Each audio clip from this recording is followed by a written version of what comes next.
accountability is nothing more than the humility to ask for help to become the person or to accomplish the thing that you want to become or accomplish. That's all it is. It's just simply saying, help me. Yeah. And I'm just sitting here thinking like I've got to really own that. If I'm going to do what Matt's saying and really be humble enough to eradicate the pride from my life and say the four most important words, I need your help. We don't have to go about this alone. And I think that some people, leaders, entrepreneurs, they feel like they need to have the answer to everything.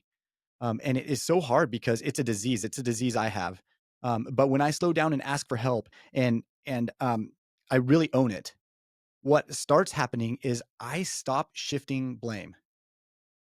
And I think that one easy thing to do in the accountability world is to blame shift, right? Well, the reason the result was such was because blank, or the reason that that happened was because of blank. But when we really boil it down, it comes back to the crux and that decision that we chose to make. There's an interesting mind shift when you think of someone who's humble and willing to ask for help.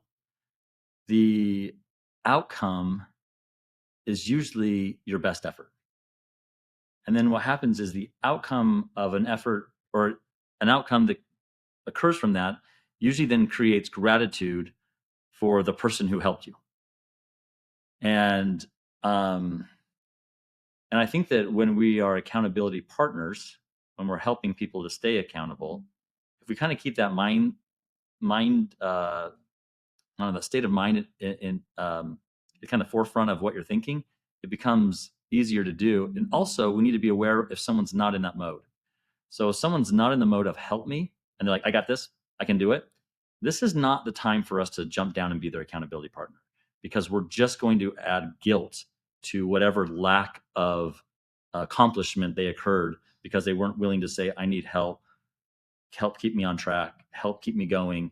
But when they say help, you know that you can go with confidence because they're going to end up with gratitude for what was accomplished for your willingness to step in instead of resentment for forcing the situation. Matt, my dad used to say this to me all the time. When you fail to ask for help, you rob someone the opportunity to truly serve you with their gifts and talents and strengths. And it's crazy. So, I mean, let's let people help us. But sometimes we think we can do it on our own, and that's a challenge in and of itself. But I want to breathe life into people that are listening. This accountability is not negative. Accountability is a positive thing. It's something that breeds growth. It's the impetus to moving forward. It's the challenge is when we're sliding backwards, who can recognize it just a little bit quicker? Who's put stopgap measures, meaning Matt Walker is a wonderful accountability coach for me. He is. He will call me out. I know that our friendship is such that he will say, hey, Jared, you're off, man. What's going on? And I love that about him. And what it does is it keeps me from sliding further back and it allows me to stop the slide and start moving forward. And we've referred to that as the line of acceptability. What's acceptable in your life? And if you fall below the line of acceptability, it's okay.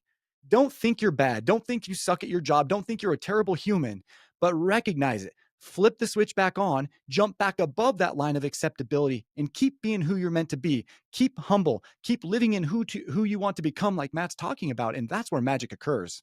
Yeah. This might be a great way to kind of close this up, Jared. But if we're going to live into this message of being humble and asking for help, I mean, those who are listening, we'd love to have your help. We want people to hear this message, what we have to say in our podcast. We want advisors to hear this. We want them to hear what's going on and making things better. I want people to know that, this next year, me and Jared are committed to interviewing industry experts, lead vendors, top advisors, and bringing better people in here and more, not better, just even more great people in here to help increase the understanding of our industry in a different way. And so we ask for everyone's help to get this out there and having people listen to it and sharing the message.